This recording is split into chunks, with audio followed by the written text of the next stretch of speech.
आज का हमारा वीडियो है वार्षिक परीक्षा कक्षा 11वीं 2024 विषय अंग्रेजी के पेपर के एनालिसिस की। ओवरऑल पेपर को यदि देखा जाए तो अच्छा पेपर था, मतलब जिन स्टूडेंट ने पढ़ाई की है, अच्छे से स्टडी की है, उनका पेपर निश्चित रूप से अच्छा गया होगा। चलिए शुरुआत करते हैं। पहला जो क्वेश्चन है सेक्शन ए में रीडिंग सेक्शन होता है जिसमें पैराग्राफ को पढ़कर प्रश्न के उत्तर देना होता है। तो पैराग्राफ को यदि आपने पढ़ा हो तो इसमें टीनेजर के ऊपर ये पूरा पैराग्राफ है। टीनेजर का अर्थ ये है कि ऐसे बच्चे जिनकी उम्र 13 वर्ष से 19 वर्ष के बीच की होती है उनको टीनेजर कहते हैं। तो उनके ऊपर ये पूरा पैराग्राफ था। तो चलिए प्रश्नों के उत्तर को देखते हैं और क्वेश्चंस को भी देखते हैं। एक चीज़ मैं आपको पहले बता दूं, क्योंकि इस बार आपकी कक्षा 11वीं की तो एग्ज़ाम हो गई है, कक्षा 12वीं में जब आप फाइनल एग्ज़ाम देंगे या टर्मिनल या हाफ ईयरली एग्ज़ाम देंगे तो उसमें भी आपको काम आएगा। जब भी आप अनसीन पेज को हल करें तो सबसे पहले आप क्वेश्चन को देखें और उसके ऑप्शन को देख लें, उसके बाद में आप पैराग्राफ को पढ़ें तो आपका समय ज़्यादा खर्च नहीं होगा और ज़्यादातर प्रश्नों के उत्तर आप इजीली ढूंढ पाएंगे। जैसे यहाँ पर है, according to the given pages how do teenagers behave. Paragraph के अनुसार टीनेजर किस प्रकार का व्यवहार करते हैं, तो वो they easily get influenced by their peers and act accordingly. Peers मतलब जो उनके समकक्ष उम्र वाले होते हैं या जिस प्रकार के लोगों के वातावरण में वो रहते हैं उनसे वो क्या है, प्रभावित होते हैं। ठीक है ना। क्वेश्चन नंबर 2 है, there is perceptible change in behaviour of the children. यहाँ पर दिए गए शब्द का मीनिंग क्या है। ठीक है ना। तो इसका मीनिंग होता है नोटिसेबल, है ना, प्रत्यक्ष, डायरेक्ट भी इसका मीनिंग होता है। तो यहाँ जो अप्रोप्रिएट जो ऑप्शन रहेगा वो डी होना चाहिए, नोटिसेबल।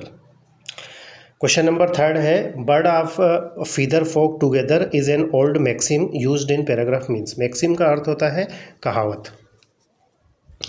तो यहाँ पर एक प्रोवर्ब दी गई है, इस प्रोवर्ब का मीनिंग क्या है, तो इसका मीनिंग होता है people of the same sort will be found together. मतलब एक जैसी मानसिकता या एक जैसे बिहेव करने वाले लोग जो हैं वो आसानी से, मतलब वो साथ में रहते हैं तो वो आसानी से वो ढूंढे जा सकते हैं। ठीक है ना। According to the pages the teenagers are more influenced by their peers. अगला है, which of the following statement is not correct according to the pages. तो इसका आएगा, teenagers spend most of their time with their adults, है ना। ये answer इसका सही रहेगा। मतलब कौन सा सही नहीं है, तो ये वाला सही नहीं है, मतलब आंसर कौन सा होगा, सी वाला। अगला है, according to the pages why is influence of peers greater on teenagers than adult. Meaning ये है कि पैराग्राफ के अनुसार जो टीनेजर होते हैं वो अपने समकक्ष या अपने साथ में हम उम्र के जो लोग हैं उनसे ज़्यादा इन्फ्लुएंस होते हैं उनके एडल्ट्स की तुलना में, because they feel more comfortable. क्योंकि वो बड़ों की तुलना में उनके साथ में या उनके हम उम्र जो रहते हैं, समकक्ष, है ना, उम्र वाले जो रहते हैं उनसे ज़्यादा वो कंफर्टेबल महसूस करते हैं उनके साथ में, बड़ों की तुलना में। What is quite natural for teenagers mind, तो ये है इम्प्रेशनेबल। ऑप्शन नंबर सी इसका सही रहेगा। अगला है, the noun form of promote, तो ये प्रमोशन आएगा। ज़्यादातर या फिर वे शब्द जिनके लास्ट में TION आता है और जिसका अर्थ सन निकलता है, जैसे प्रमोशन, तो वो नाउन होता है। According to the pages most of the teenagers try to copy their peers their hair style. वैसे तो और भी चीज़ें वो कॉपी करते हैं, लेकिन हेयर स्टाइल इसमें ऑप्शन दिया गया है तो ये आएगा, है ना। क्योंकि आप पैराग्राफ में भी आप देखोगे तो आपको मिलेगा ये यहाँ पर देयर हेयर स्टाइल्स। क्लॉथ्स भी, लैंग्वेज भी, बिहेवियर भी, सारी चीज़ें कॉपी करते हैं, लेकिन ऑप्शन के अनुसार यहाँ पर हेयर स्टाइल आएगा क्योंकि हेयर स्टाइल ही है, बाकी तो चीज़ें उसमें दी नहीं है। अगला है, the given pages is about teenager. मतलब पैराग्राफ जो है वो किस बारे में है, तो टीनेजर के बारे में है। अगला क्वेश्चन था कि पैराग्राफ को पढ़कर प्रश्न के उत्तर देना है, जैसे नोट मेकिंग बनाना है और सुटेबल टाइटल। तो इसका टाइटल जो है वो तो है फेजेंट्स। इसका अर्थ होता है एक प्रकार का पक्षी है जिसको तीतर नाम से जाना जाता है। तीतर शब्द आपने सुना होगा, जोड़े में ये रहते हैं। तो उसके ऊपर ये पैराग्राफ था, उसकी प्रजाति के बारे में या जो भी है। बाकी how to make notes and find suitable title, इसके लिए हमने हमारे चैनल के माध्यम से पहले ही वीडियोस बना रखे हैं, तो उसकी प्लेलिस्ट है, उसको जाकर आप ज़रूर देखिएगा कि कैसे नोट मेकिंग बनाते हैं, ताकि 4 आउट ऑफ 4 नंबर आपको प्राप्त हो, ठीक है ना। तो वो ज़रूर देखिएगा। फिलहाल इसका जो टाइटल रहेगा वो फिजेंट्स रहेगा। नेक्स्ट क्वेश्चन है सेक्शन बी, जिसमें राइटिंग स्किल होती है, लेटर, एप्लीकेशन, रिपोर्ट, कंपोजिशन वगैरह सब। एक चीज़ मैं आपको ज़रूर बता दूं कि कक्षा 11वीं और कक्षा 12वीं का जो राइटिंग सेक्शन होता है, राइटिंग स्किल जिसको हम बोलते हैं, सेक्शन बी, जिसमें लेटर, एप्लीकेशन, रिपोर्ट, कंपोजिशन वगैरह सब आते हैं, ये दोनों का सेम रहता है। तो इसके लिए हमारे चैनल के माध्यम से हमने एक प्लेलिस्ट बनाई है राइटिंग स्किल के नाम से। तो उस प्लेलिस्ट को आप देखिएगा और जो छुट्टियां आपकी रहेंगी उन छुट्टियों में उनको नोट करिएगा और उनकी प्रैक्टिस कीजिएगा, क्योंकि क्लास 12th में समय कम रहता है और अभी से आप यदि तैयारी करोगे तो कक्षा 12वीं में आपको उसका फ़ायदा मिलेगा। जैसे पहले क्वेश्चन की यदि हम बात करें तो यहाँ पर आया था सर्टेन हाउस होल्ड गुड्स। ये मैंने क्लास में बहुत अच्छे से कराया है, चैनल के माध्यम से भी करवाया था। हाउस होल्ड गुड्स मतलब आपको यहाँ लिखना था फॉर सेल, फिर घर का कोई सा आइटम, जैसे टीवी हो गया, रेफ्रिजरेटर हो गया, है ना, वॉशिंग मशीन हो गया, उसकी डिटेल लिखनी थी कि भैया इस मॉडल का है, इस कलर का है ना। ये तो आपका एडवर्टाइजमेंट था। फिर है अगला है कि आपके प्राचार्य को आपको एक एप्लीकेशन लिखना है जिसमें आप एक्स्ट्रा क्लासेस चाहते हैं, ठीक है ना, या इसके अलावा आप समर वेकेशन का लेटर भी कर सकते थे। ये भी चैनल के माध्यम से आपको मिल जाएगा, यदि आप चाहें तो प्लेलिस्ट में जाकर देखिएगा। फिर इम्पोर्टेंट्स ऑफ ट्री था ये, है ना, protecting trees, importance of tree लिख सकते थे, इम्पोर्टेंट्स ऑफ इंग्लिश और importance of games and sports. ये सारी चीज़ें हम ऑलरेडी करवा चुके थे। इको क्लब वाला भी करवाया है। अब बात करते हैं हम सेक्शन सी की, जिसमें ग्रामर वाला पोर्शन दिया गया है। सारी चीज़ें हम पहले ही करवा चुके हैं, क्लास में भी हमने करवाई है और चैनल के माध्यम से तो आपको लगभग 100 से ज़्यादा वीडियो मिलेंगे जिसमें ये सारी चीज़ें हैं और उसी से क्वेश्चन रिपीट होते हैं, चाहे वो क्लास 11th हो, 12th हो, 9th हो या 10th क्यों ना हो। पहला क्वेश्चन है English is spoken in many countries. तो ये पैसिव वॉइस है, इसलिए इसमें क्रिया का तीसरा रूप आएगा। Mayank is tallest boy of our school. Tallest एक सुपरलेटिव डिग्री है और सुपरलेटिव डिग्री के पहले डेफिनेट आर्टिकल द का यूज़ होता है। Have you complain against me. तो ये क्वेश्चन है यहाँ पर कि क्या मेरे खिलाफ कोई कंप्लेंट है, तो नेगेटिव हम आपकी जगह क्वेश्चन है, यहाँ पर प्रश्न पूछा जा रहा है इसलिए एनी का प्रयोग होगा, क्योंकि एनी का जो यूज़ होता है वो नेगेटिव और क्वेश्चन में होता है। The cat is sitting under the table. ये टेबल है, देखो ये टेबल है, ठीक। अब यदि कैट यहाँ पर बैठी रहती तो ऑन का यूज़ होता। अब कैट कहाँ है, यहाँ बैठी हुई है, ठीक है।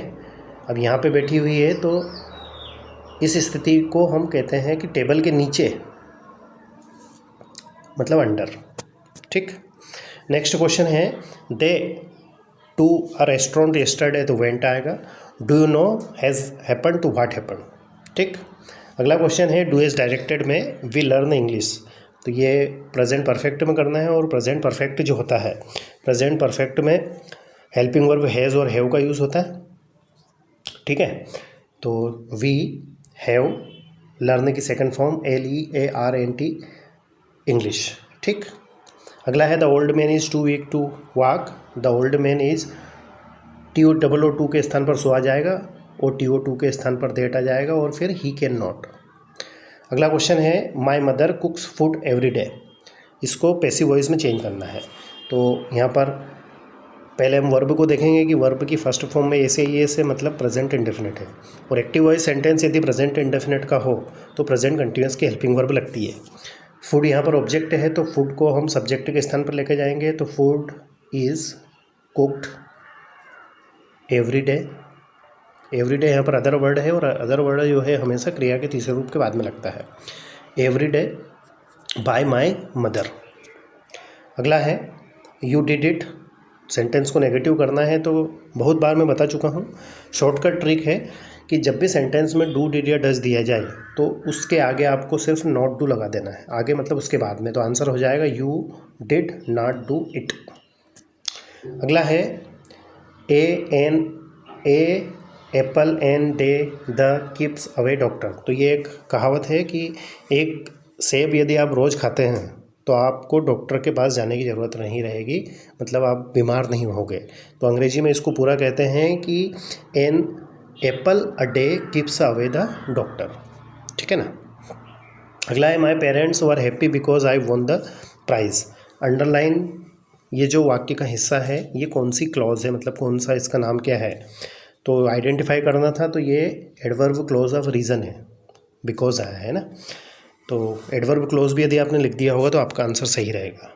अब सेक्शन डी की बात करें तो इसमें जो हमारी बुक है, जैसे हॉर्नबिल है, स्नैपशॉट है, उससे रिलेटेड पूछा गया है। ये एक्सट्रैक्ट है ना, जैसे क्वेश्चन है, इसको आप पैराग्राफ को पढ़ोगे तो आपने पढ़ा होगा सिल्क रोड करके एक लेसन है क्लास 11th हॉर्नबिल में, उससे ये लिया गया है, ठीक है ना।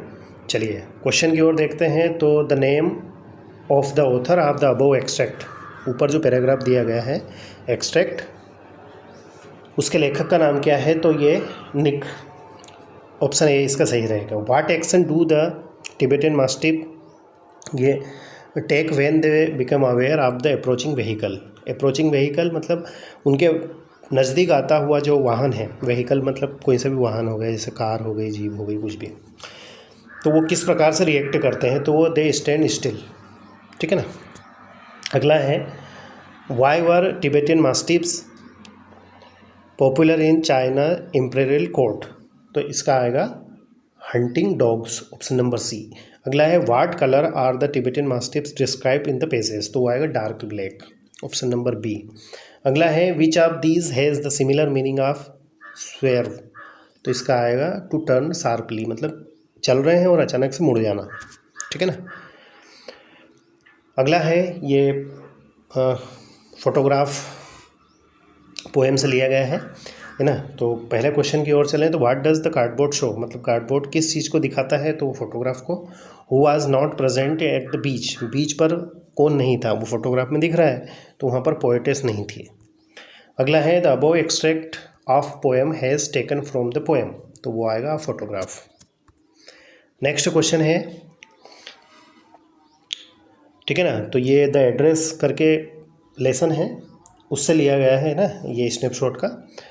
तो देखते हैं। In the above pages the narrator wanted to visit the address of Mrs Darling's house.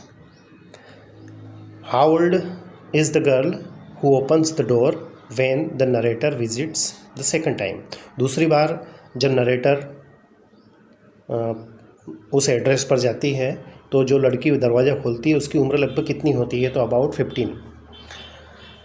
15 वर्ष की उम्र रहती है। Why does the narrator decide to wait for Darling, Mrs Darling, even though she not at home, तो इसका आएगा the narrator is curious about the possessions at the address. अगला है what are the possessions the author is referring to, things at the house of her mother. बाकी ये question answer दिए गए। तो कुछ क्वेश्चन तो इसमें ऐसे थे कि वन वर्ड वाले थे, वन वर्ड मतलब सिर्फ आपको प्रश्न समझ में आना चाहिए और आप उसका आंसर लिख दोगे। जैसे क्वेश्चन है ये what was the name of the boat, मतलब उस नाव का नाम क्या था या उस जहाज़ का नाम क्या था, and how long was it, और वो कितना लंबा था। तो वेव वाकर उनकी नाव का नाम था, है ना, आपने लेसन पढ़ा होगा तो ये चीज़ें आपको क्लियर थी। तो वेव वाकर भी यदि आप लिख देते हो तो 1 नंबर आपको यहीं मिल जाएगा। फिर अगला एक और क्वेश्चन था कि गेरोगेलियन फैमिली जो है वो किस चीज़ के लिए प्रसिद्ध थी, तो गेरोगेल जैसे ही है what for the Gerogelian tribe was famous, किस लिए प्रसिद्ध थे, तो ऑनेस्टी के लिए प्रसिद्ध था। तो ओवरऑल देखा जाए तो पेपर जो है वो ठीक ठाक था। आपका पेपर कैसा रहा कमेंट्स करके ज़रूर बताएं, अपने दोस्तों के साथ शेयर ज़रूर करें। और क्लास 12th की भी आप यदि तैयारी करना चाहें तो हमारे इस चैनल को प्लीज़ सब्सक्राइब ज़रूर करें और प्लेलिस्ट में जाकर आप अपनी तैयारी अच्छे से कर सकते हैं। Thank you very much for watching and take care.